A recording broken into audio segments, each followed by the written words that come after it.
Hello, everyone, and welcome to Winning the Interview in 15 Minutes. The first 15 minutes of your interview are very vital to your success. The first 15 minutes of the interview can make or break your interview if you didn't realize that. If you're going to blow it, chances are it's because of the impression you make in these first 15 minutes. Likewise, if you win the job, it's probably because of what you said during this time as well. So, according to a recent CareerBuilder survey, 87% of employers say they know within the first 15 minutes of the job interview whether the candidate is a good fit or a bad fit. In other words, if you don't impress the interviewer within these first 15 minutes, if what you say is off the mark, then you may be out of the running and you are going to need to start looking for your next job.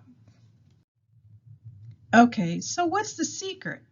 In these first 15 minutes, you need to make sure that in everything you say, you focus on only what is most important and you eliminate everything else. And this means, among other topics you eliminate, you don't tell your whole life story, you don't talk about experiences that are not related to the job, and you don't badmouth past employers. Simple, right? And what do you focus on then? What are the most important? There's a simple method you can use to figure out where to focus your answers, and I'm going to call it the hammer method, simply because I'm working on home projects right now. So here's how it would work. Imagine that you need to sell me this hammer. In fact, imagine that persuading me to buy this hammer can change your entire future, and the good news is that I'm actually in the market to buy a hammer, and I'll buy the hammer if you share with me the right information. Okay, so what should you tell me about this hammer?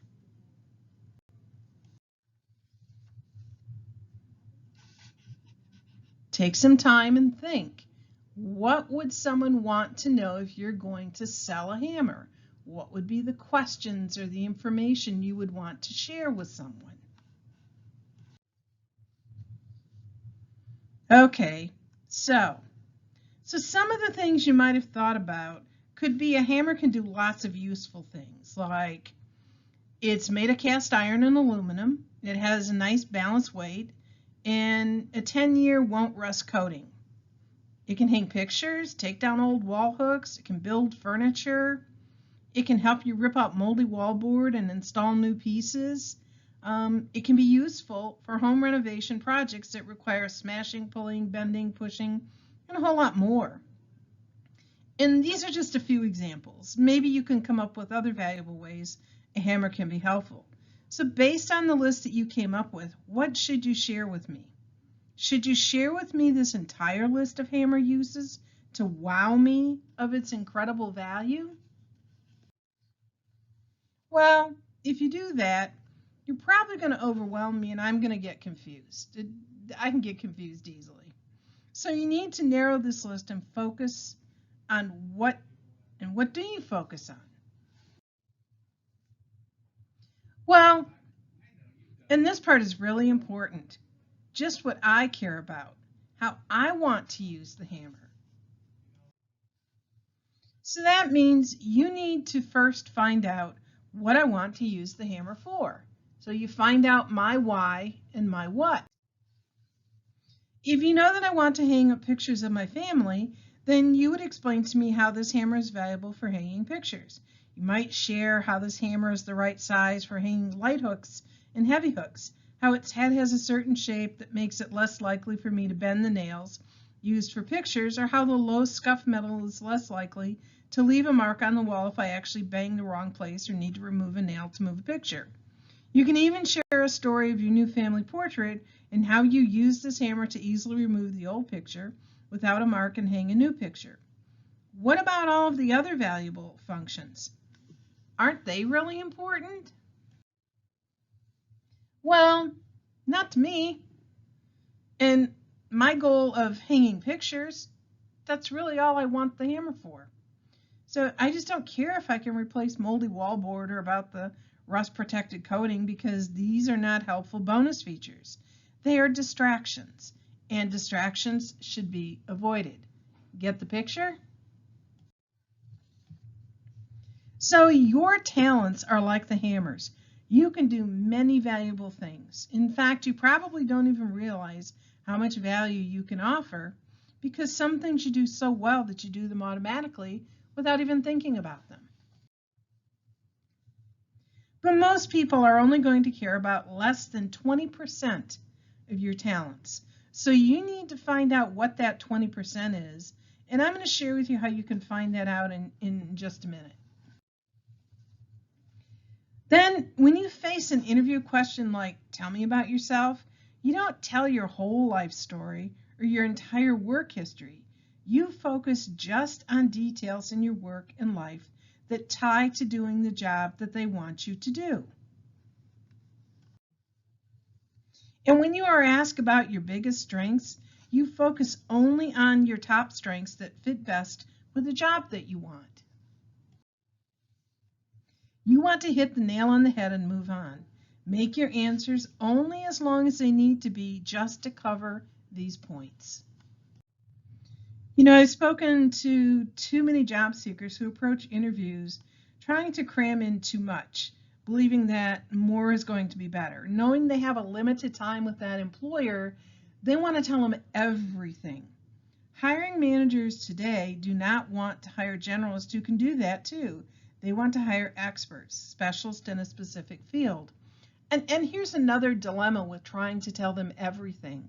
In trying to do that, sometimes we leave out the most important details because we're so focused on telling them everything instead of specific details that would make us an ideal candidate for the position. Okay, so here's another example. Think about it this way. If you need to have heart surgery, do you want to go to the expert who does heart surgery every day, a specialist, or the person who does hearts every once in a while, along with lots of other types of procedures? If you were to interview two surgeons and one of them focused just on their experience with heart surgery, and the other one talked about their experience with heart surgery and gallbladder surgery and appendix surgery, which one would you want to hire to do surgery on your heart? You'd probably want the one who hits the nail on the head, so to speak, who focuses on what you care about, heart surgery, the specialist. And that's what you want to do in your interview, especially during those critical first 15 minutes. You focus only on what the interviewer cares about most. So how do you even find out what the interviewer cares about most? Well, like with the hammer example, the best thing you can do is simply to ask directly. With a job interview, though, you have to do research before the interview and also during the interview. You start by reviewing the job description and you look at other source information that can tell you what the interviewer cares about. You can talk to people in the know, you can search for the interviewer online, check out to see if they have a LinkedIn address. Look at other company resources. Maybe they have an annual report. Anything that's going to give you information. And then throughout the interview, you ask questions. You don't wait to ask till the end. For example, if you can ask about your biggest strengths, you give your answer and then conclude your answer by asking, well, what strengths they feel are most important to do this job, or by asking how the strengths you just shared might work with this job. Then on your next answers, you can adjust. You eliminate what doesn't matter to the interviewer about what you can do, and you focus on what does matter to this interviewer.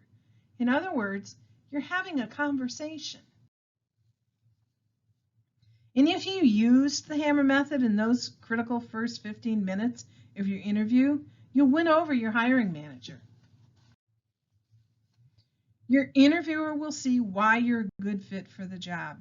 You'll even notice the interview change from feeling like you're on the hot seat to a conversation where you are working together with the interviewer to solve a problem, like two coworkers working on a project.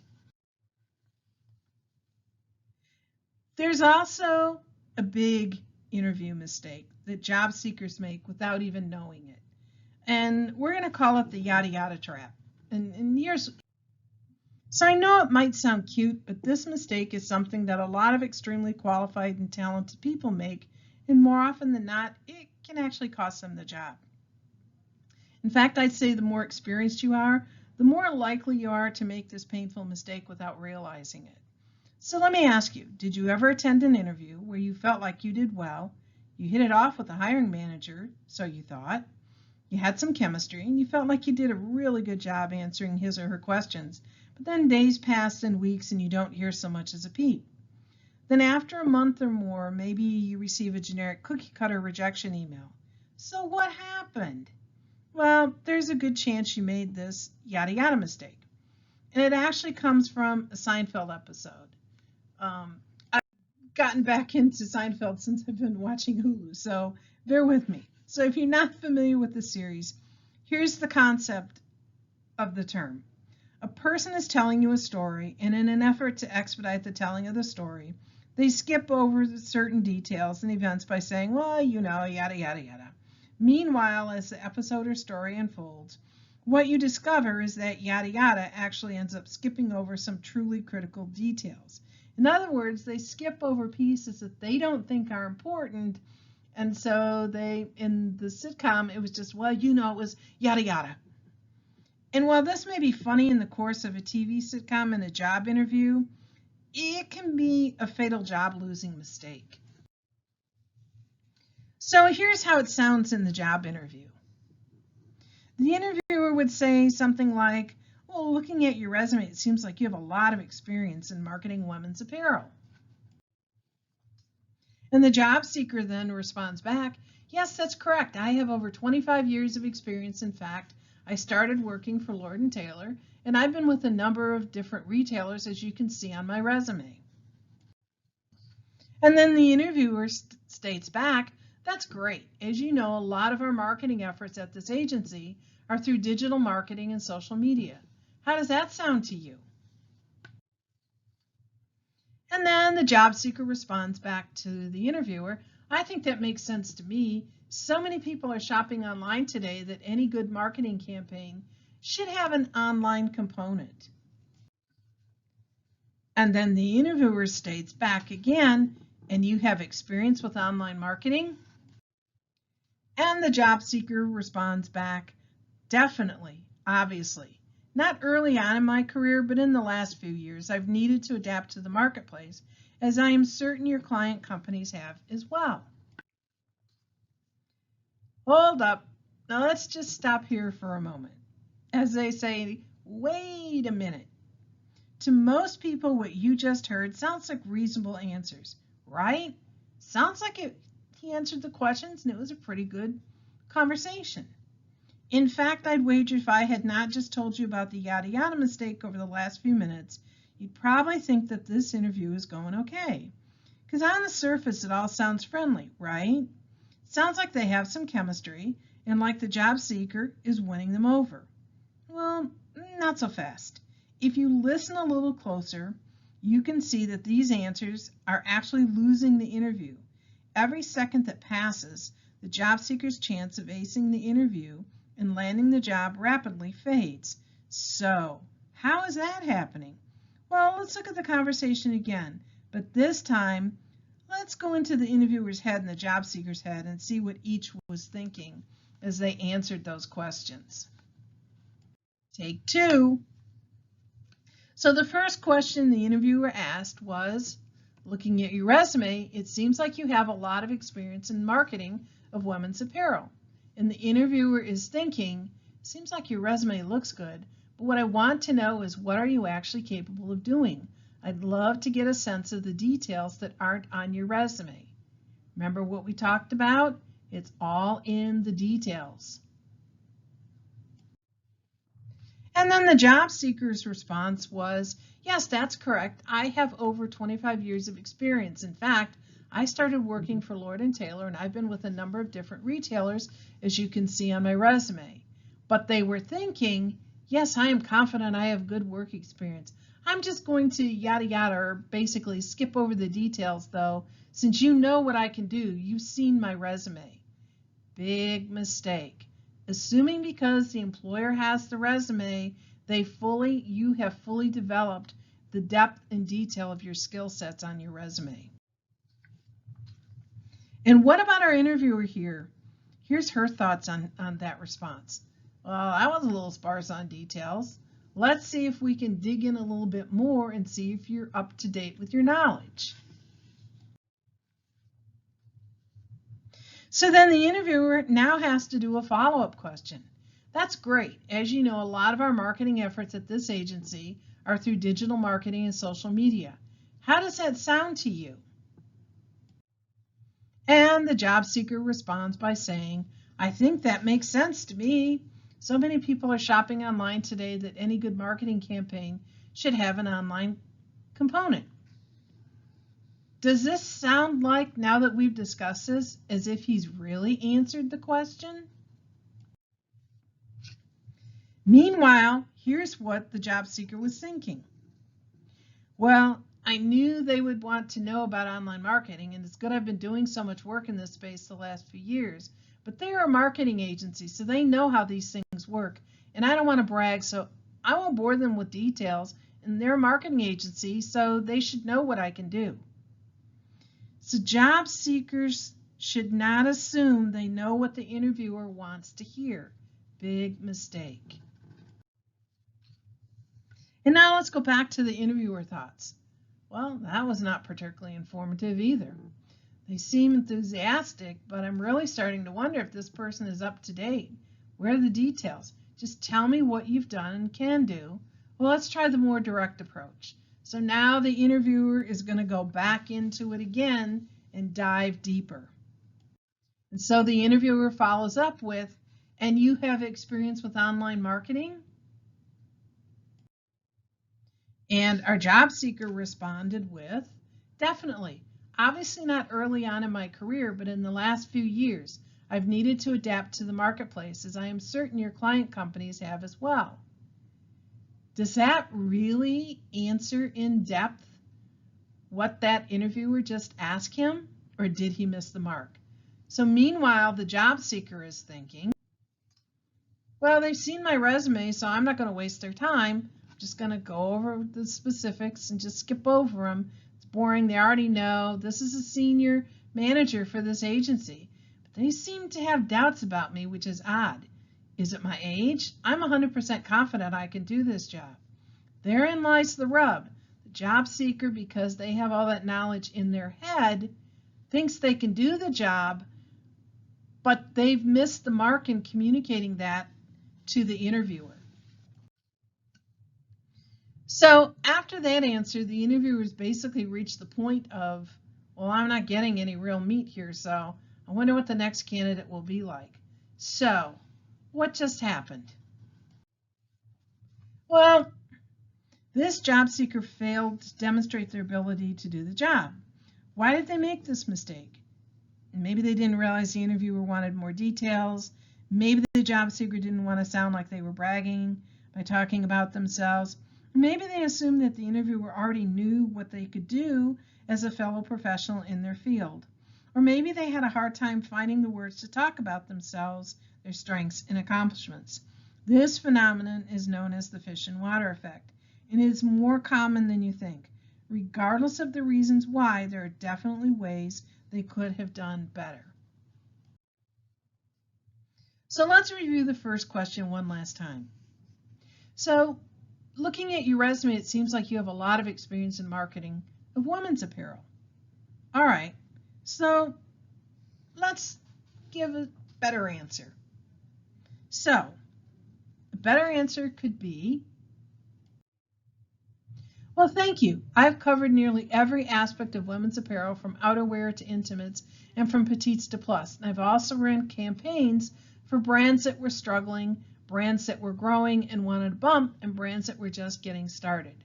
Most recently, I helped run a U.S. launch for a children's line called Toddy's from the British company Bowden. We ran advertising on Instagram and Facebook, and with some PR spots from influencers on TV and Twitter. That was a lot of fun, and we moved over X number of units in the first 10 weeks. Now that the launch is done, I'm looking for my next big challenge. Can you see the difference? Instead of forcing the interviewer to dig and ask repeated questions only to get very few details in response, our job seeker delivered some nice, solid pieces on his very first response. Now the interviewer has a taste of what the job seeker can do. And with every question after this one, as the job seeker shares more details, the interviewer gets a fuller picture of this person's abilities. And now, obviously, your job might be different from this example. But this allows a conversation to bloom. Yeah, so regardless of whether you're trying to land an executive job or you're just trying to get your foot in the door at an entry level, you can share more details that help your interviewer understand more clearly what you can do. I hope this example helps you see the difference between just a yada yada answer where you just skip over details and that leaves you then scratching your head and wondering what happened in the more complete answers that every interviewer wants to hear, and that you'll be able to avoid this costly mistake and land the job that you deserve.